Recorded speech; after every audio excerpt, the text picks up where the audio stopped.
Vamos a revisar entonces lo del desarrollo filogenético. Nosotros habíamos visto las eras en general, haciendo una explicación fenomenológica de todos los cambios, y a nosotros nos interesa sobremanera descubrir la interacción entre los factores telúrgicos, los factores ambientales, el ecosistema que influye en el comportamiento como una especie de feedback, de interacción mutua, y generando a través de la causalidad descendente y ascendente lo que somos hoy nosotros. Dijimos también que había 4 saltos importantes.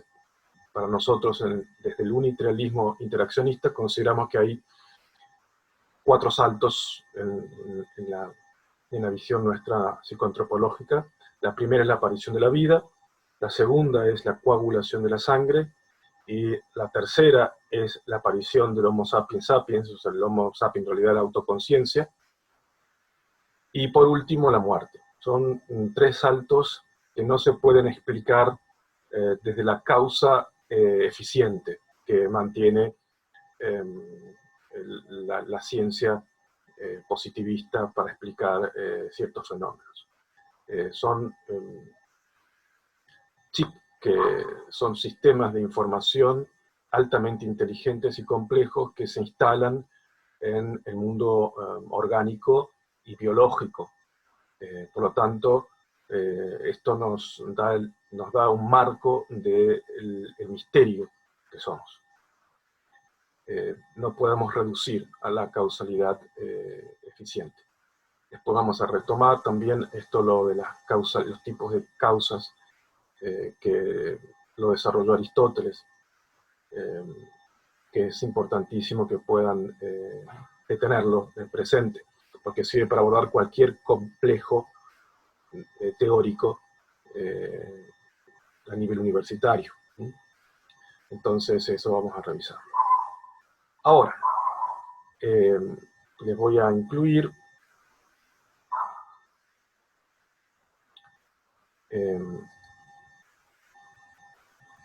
estos 3 sistemas que hablamos, que estaba comentando, que nos permiten a nosotros entender serían las 3 llaves de entradas de la modificación del comportamiento, y en especial la posibilidad de regular emocionalmente.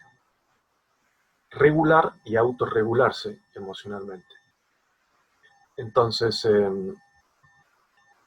estos 3 globitos muestran el tipo de feedback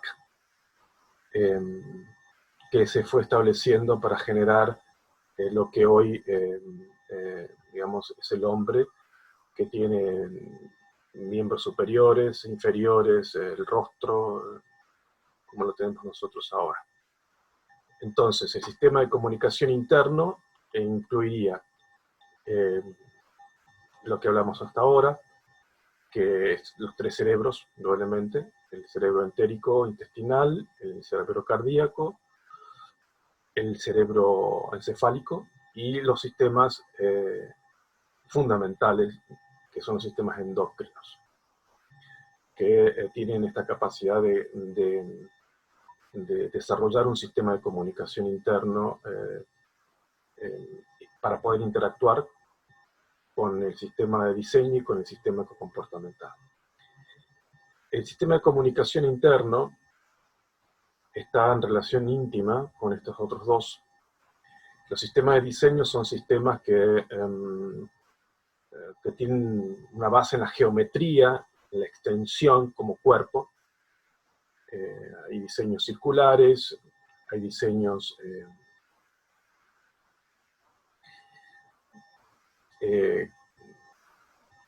cefalocaudal, por ejemplo. En los peces aparece el sistema cefalocaudal, céfalo, cabeza, caudal, cola.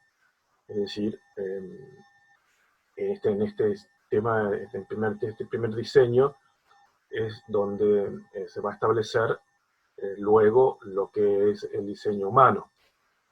Gracias al diseño cefalocaudal aparece el sistema nervioso central, porque los otros sistemas, los otros diseños, por ejemplo, el del pulpo, es anular, o sea que hay una tendencia a la centralización que queda se basa en las fauces.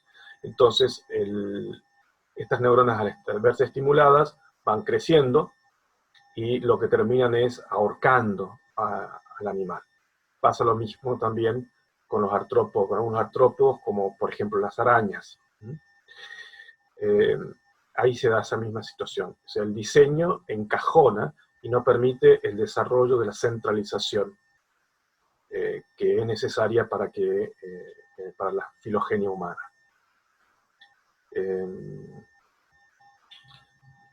Entonces, después tenemos el sistema ecocomportamental, que la parte eco tiene que ver con el medio físico.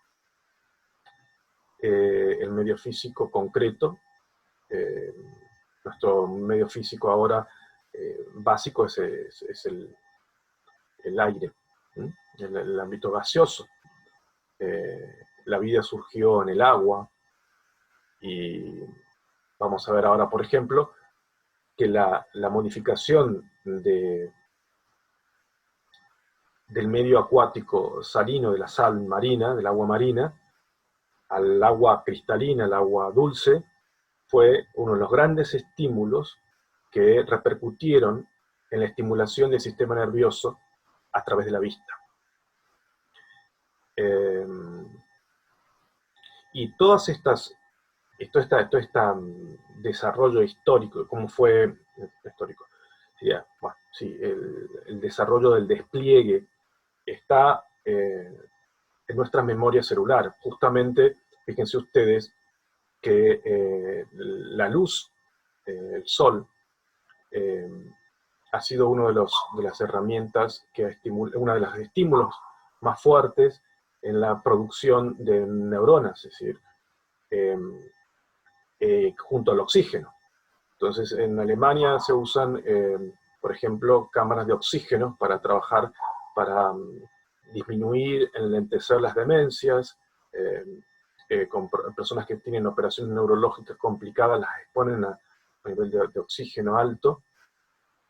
Y las cámaras de sol también, que se utilizan en el norte de Europa y en Rusia, también son antidepresores y reguladores del aspecto emocional. Fíjese usted lo importante de esta cuestión ecológica. Y ahora vamos a hacer una revisión en relación a eso. Y después están los sistemas, lo que hoy se llama como psicogeografía. La importancia que tiene, por ejemplo, para el estilo dinámico de las personas. Digamos, no es lo mismo una persona que crece en medio del cemento, que es un sistema, una psicogeografía urbana, a una ecología o una psicogeografía orgánica, como puede ser en medio del bosque, o en medio de las montañas, o en la pampa, o frente al mar. Hay estudios hechos en relación en relación a la importancia que tienen estos factores ecológicos en el comportamiento, en los estilos de comportamiento humano. Entonces lo vamos a nosotros a tratar de refrescar lo que hemos trabajado. Entonces tengan en cuenta que estos tres sistemas interactúan progresivamente entre los saltos, o sea, luego de la aparición de la vida, en el paramecio, empieza a surgir esta interacción, porque en el paramecio hay un adentro y un afuera. O sea, la impermeabilidad de la epidermis, la impermeabilidad hay una cierta piel ya, entre afuera y adentro, hace que se puedan ir desarrollando estos tres sistemas de comunicación. Y progresivamente va a ir generando la aparición de estos sistemas nerviosos. La aparición de la primera neurona aparece la primera sistema nervioso, que es el sistema nervioso reticular, que por ejemplo lo tiene la hidra, que sería el agua viva. Estas características del sistema nervioso de la hidra, por ejemplo, nos muestran a nosotros un sistema nervioso, una neurona, que no tiene una direccionalidad, sino que es todo nada. Es muy rápida, y ustedes saben que surge en la hidra. En la hidra, por ejemplo, surge la primera red de neuronas, y estas redes de neuronas están con una función gástrica estrictamente. O sea que la neurona se genera por una cuestión gástrica de supervivencia, digamos. Y ahí viene nuestro origen, fíjese, por eso la importancia que en la memoria filogenética tienen nuestros intestinos, que no los tenemos muy en cuenta. Entonces, para digerir, atrapar y matar la presa dentro del tejido digestivo de las hidras, aparecen estas neuronas. Entonces ustedes van a ver que son como especies de agua vivas. Las agua vivas, por ejemplo, es una de ellas. Todo el tiempo están en un ritmo de aleteo para poder mantener la actividad de la neurona, y que la neurona no se deteriore. Entonces, tenemos nosotros el primer sistema nervioso, que es el sistema nervioso ganglionar. Perdón, el reticular es el primero, ahora vamos al ganglionar. El segundo escala, sistema nervioso ganglionar, aparece aquí una novedad. Tenemos 3 tipos de neuronas. La neurona aferente, la interneurona y la neurona eferente. Aferente, interneurona y eferente. La aferente es sensorial, entra, es direccional esta vez, la neurona es direccional, entra ahí, y hay una interneurona. Esa interneurona conecta estas dos y pasa luego a la neurona efectora o neurona motora.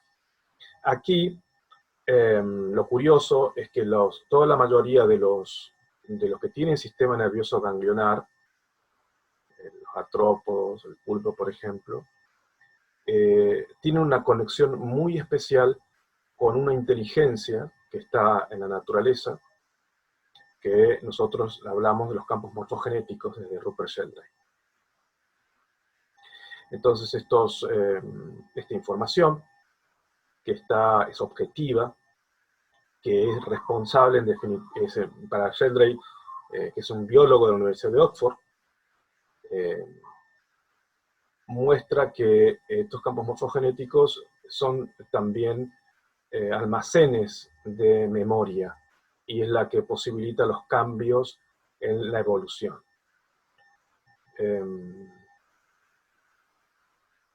Esta información, ellos tienen un acceso extraordinario. Por ejemplo, las termitas, en las construcciones maravillosas que hacen de los puentes, uniendo 2 o 3 metros incluso no 2 metros, creo que 1,5 metros, 2, que son obras de ingeniería extraordinarias, que es imposible que sin una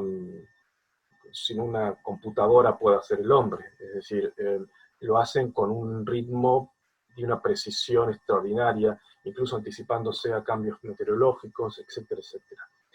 Esta información justamente puede ser capturada por esta interneurona, ¿no? Seguramente es la antenita que permite que esta información de los campos morfogenéticos puedan ser utilizadas en sentido colectivo. Todos los organismos que tienen ganglios, o sea, tienen un sistema nervioso ganglionar, como el reticular, no tienen individualidad. O sea, no pueden diferenciarse unos de otros. Están organizados por patrones colectivos. Y con un nivel de precisión extraordinaria en el tipo de comportamientos, incluso precisión psicomotriz también. Las arañas, por ejemplo. La articulación de las telas de araña son algo extraordinario. Y se sabe hoy en día por la inteligencia artificial lo que se ha investigado estos fenómenos, la importancia que tienen en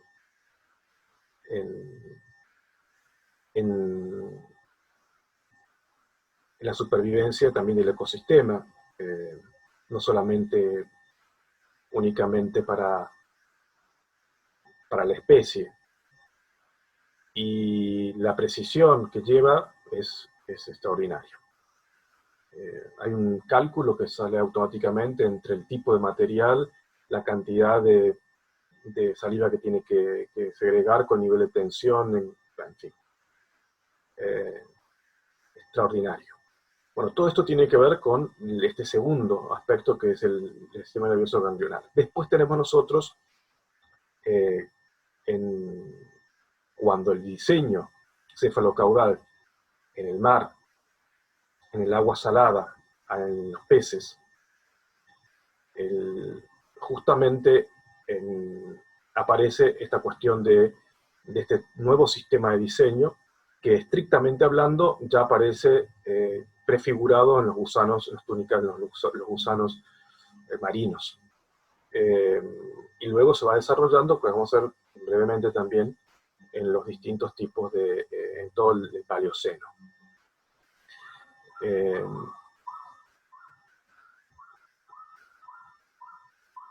Digamos, en el Silúrico aparece el medio gaseoso por primera vez gracias a que surge desde las algas unos denominados traqueófitos. Estos traqueófitos son vegetales que por primera vez empiezan a poblar la tierra, y con ellos van los ácaros, los escorpiones,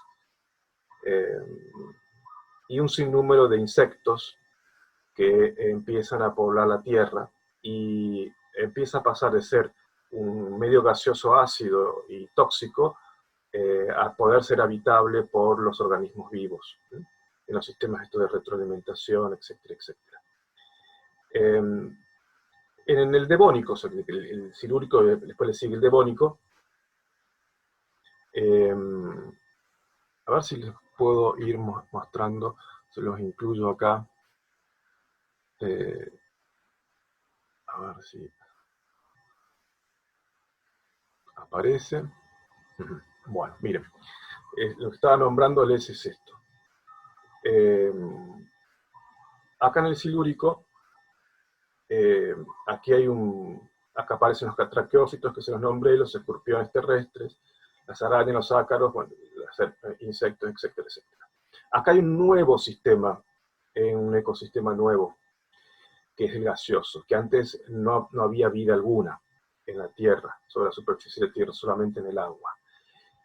Este nuevo ecosistema produce modificaciones importantísimas en el ámbito gaseoso, en la Tierra, y con ello aparecen también las primeras, digamos, las lluvias de agua, que no ácidas, sino hay un cambio meteorológico que impacta y provoca también, interviene con la aparición de los tsunamis, etc.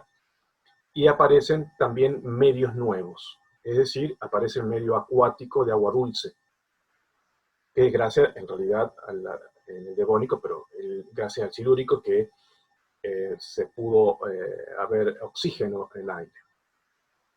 Entonces, fíjense ustedes que todo el ámbito, desde los tunicados marinos, acá que ustedes tienen hasta los ostracodermos,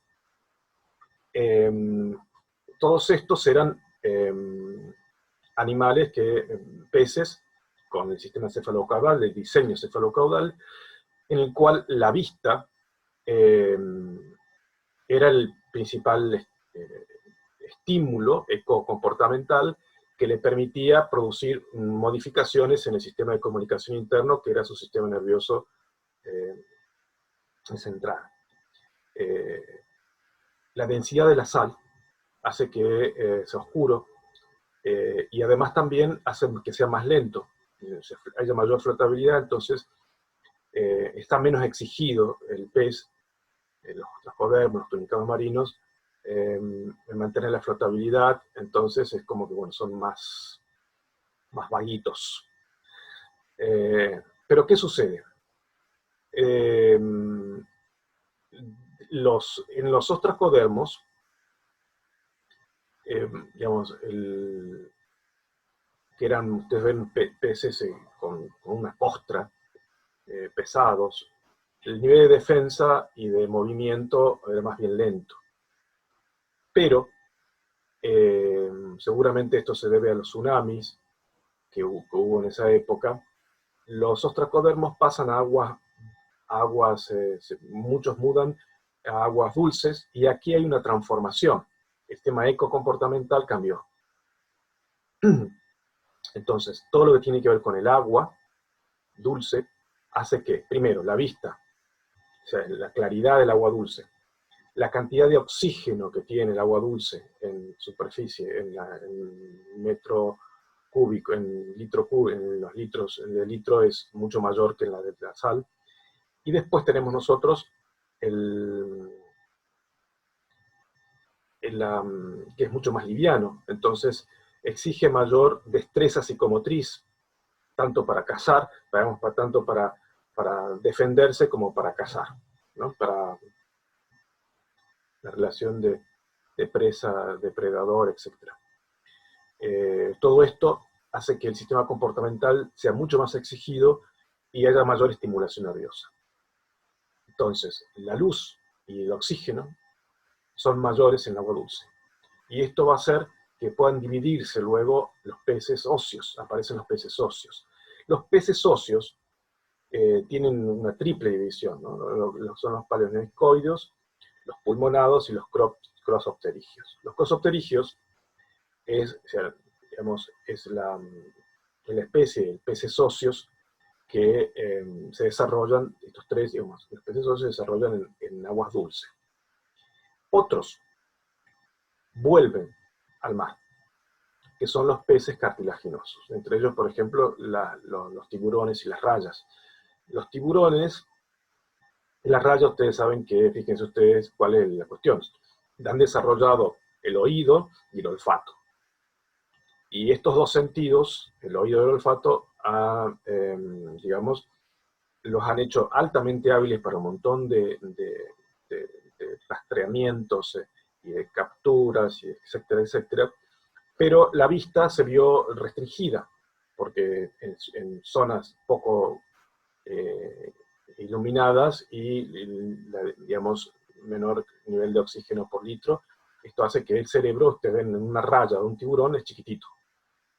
Entonces, fíjese usted que viéndolo filogenéticamente, fenomenológicamente, la importancia que tiene la luz y el oxígeno. En los peces empieza a descentralizarse, a desarrollarse y a afinarse. ¿Sí? Hay un desarrollo que tiene que ver con el arquicórtex. Este es el de los peces. Que luego, una vez que empiece a desarrollarse en los anfibios, van a pasar a los reptiles y ahí va a haber un paleocórtex. Fíjense lo que pasa. Miren, vamos a ver fenomenológicamente ahora qué pasa con los crosopterigios. Los crosopterigios empiezan a desarrollar, también por una cuestión, una trampa del ecosistema. Esta trampita del ecosistema son las disminuciones y los aumentos de las aguas por las lluvias y sequías y demás. Fíjense ustedes que esta disminución de las aguas ha hecho que muchos en los ríos o lagos los peces queden estancados, varados en la superficie. Entonces fíjense ustedes, cómo el sistema ecocomportamental, la necesidad, crea órganos.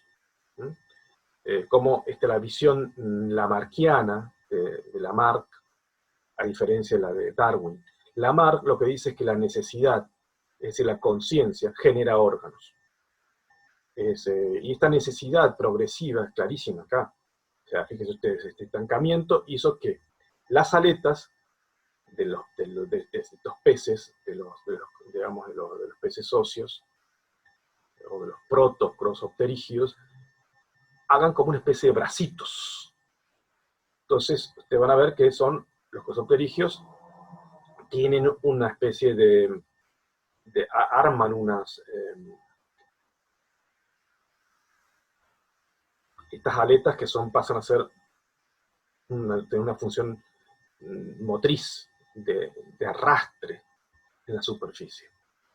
Y aquí empiezan a aparecer los primeros anfibios. Los anfibios justamente desarrollan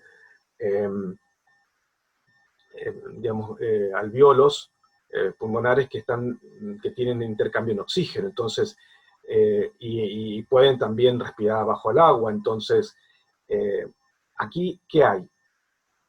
Mayor incorporación, mucha mayor incorporación del oxígeno en sangre.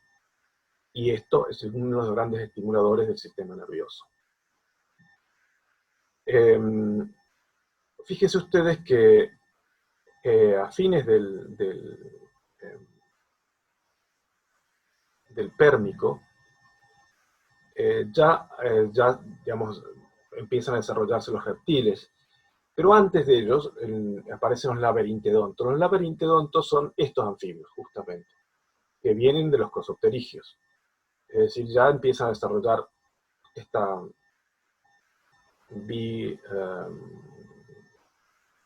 bicanal respiratorio que va a desarrollarse en los reptiles.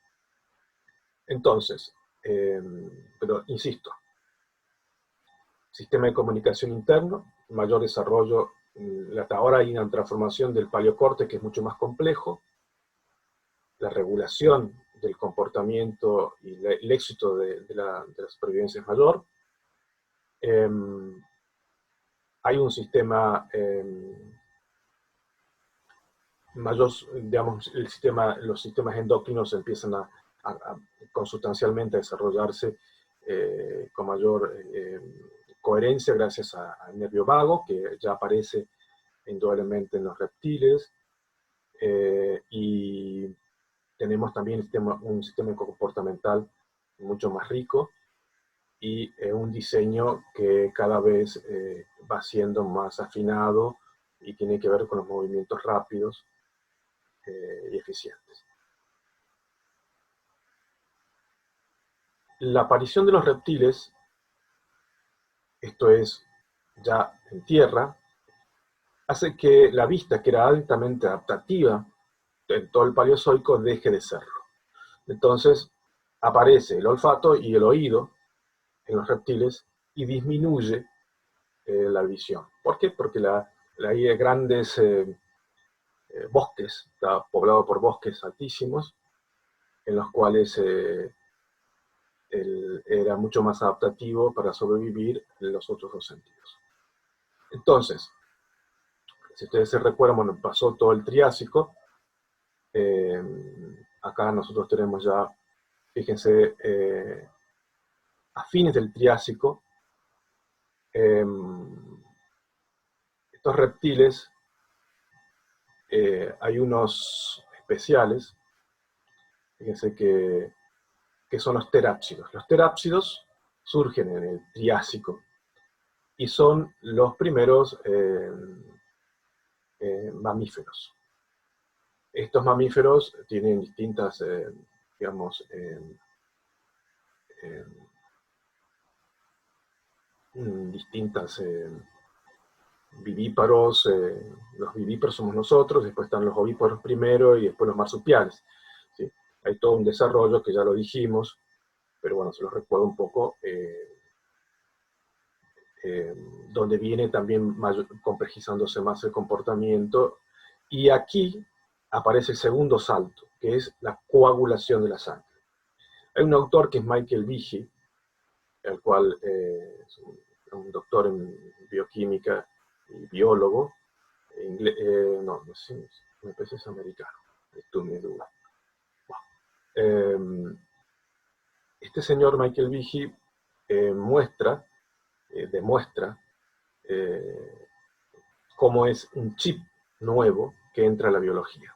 Y curiosamente nosotros compartimos todo nuestro patrón afectivo emocional con el mismo estilo que tienen los mamíferos, donde hay símbolos biológicos fundamentales que tienen que ver con el calor. La sangre caliente evidentemente es diferente. Fíjense ustedes que los glóbulos rojos anucleótidos contienen transmiten una mayor cantidad de oxígeno, muchísimo más que los reptiles, y lo que permite que puedan correr con mayor facilidad, permite el tema de la populación,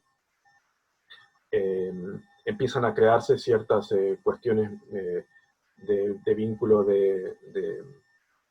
justamente de pecho-boca, que es el tema del apego que hemos hablado. El tema del apego es fundamental en esto. Y viene su raíz en esta cuestión, ¿no? En la relación pecho-boca. Entonces, a partir de los terápsidos hay una transformación, digamos, cualitativa nueva, dada no por la interacción entre los tres sistemitas, ¿sí? Entre los tres globitos, sino por un salto, un nuevo salto, que cambia las reglas de juego y trae un software nuevo, por decir nosotros, que va transformando ya así, después de vuelta aparece la interacción, el feedback entre los tres sistemas, hasta que luego de los mamíferos terrestres, sabemos nosotros que aparece dentro de los mamíferos terrestres, que eran nocturnos, vivían en cuevas, que tenían desarrollado el olfato de manera fundamental. Hoy también es fundamental el tema del olfato para la reproducción, para la vida sexual, etc. El sistema del olfato sigue siendo hoy fundamental. La estimulación olfativa trae connotaciones afectivo-emocionales definidas.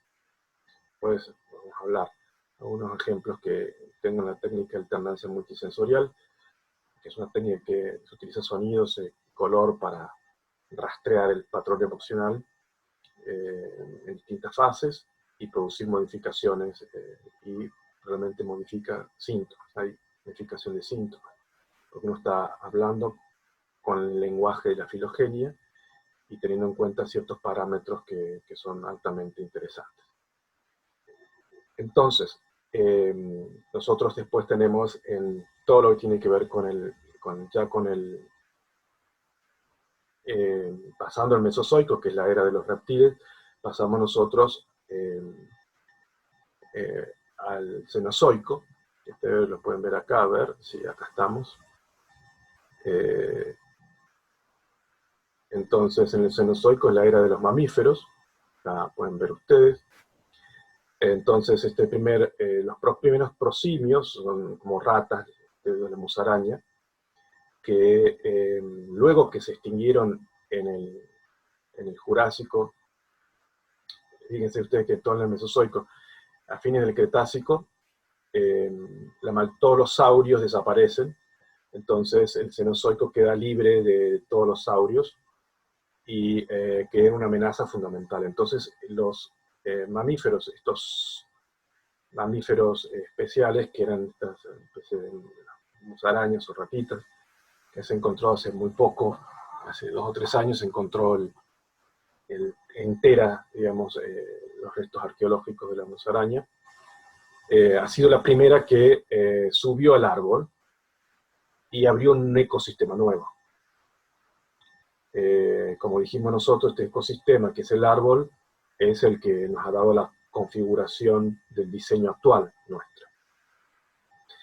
Esta primera musaraña, pequeña, digamos, musaraña, empezó a hacer adaptaciones a través de los 3 sistemas estos que hablamos nosotros, adaptándose mejor al árbol progresivamente, según la necesidad, porque fíjense que antes que era totalmente una amenaza subirse al árbol por la cantidad de dinosaurios que había y bichos y qué sé yo, bueno, todas estas cuestiones del Mesozoico.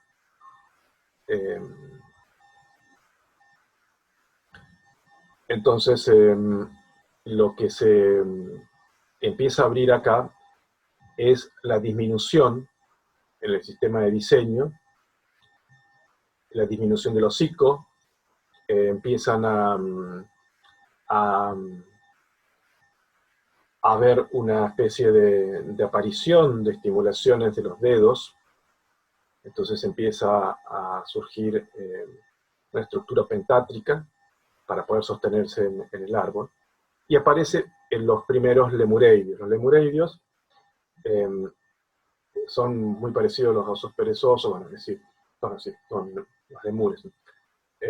Tienen hocico, los ojos están al costado, tienen la cola como quinto miembro para sostenerse, tienen varias crías, tienen una cantidad de crías que obviamente, fíjense ustedes, la biología hace que, digamos, tener la misma cantidad de crías que tienen en tierra, pero el problema es que empezaban a caerse y, bueno, ustedes me imaginen que la vida sabe, evidentemente, que estos quedaban en manos de los depredadores y, bueno, sabemos, morían. Entonces, fíjense ustedes que la segunda modificación son los tarsioides. Los tarsioides ya tienen una sola cría. Fíjense ustedes cómo esa inteligencia biológica, en la adaptación con el árbol, cómo la progresión, hay progresiones lentas que tienen que ver con la necesidad, no con saltos, no con el azar, no con el azar. Porque para Darwin las transformaciones se dan por azar genético y si tienen éxito se transmiten hereditariamente. En cambio, la visión lamarckiana que nosotros adherimos, Paul Weiss, que es el autor que yo sigo para desarrollar el tema de la evolución, y con otros también, muestran esta cuestión de la progresión en función del ejercicio del comportamiento. Como el poder que tiene el comportamiento, la necesidad en la modificación de lo biológico. Y empieza a disminuir el hocico, empieza a aparecer ahí en los tarsioides, empiezan a aparecer músculos en los ojos que hacen que puedan focalizar hacia adelante para poder saltar. Ustedes saben que adaptativamente la vista empieza a complejizarse y a generar estos tipos de músculos faciales y oculares para poder no errarle a la rama que tiene que saltar. ¿No? Trágica la situación. Y esto va a ir, digamos, desarrollándose más. Van a aparecer a partir de los tarsioides otro desarrollo que tiene que ver con los antropoideos.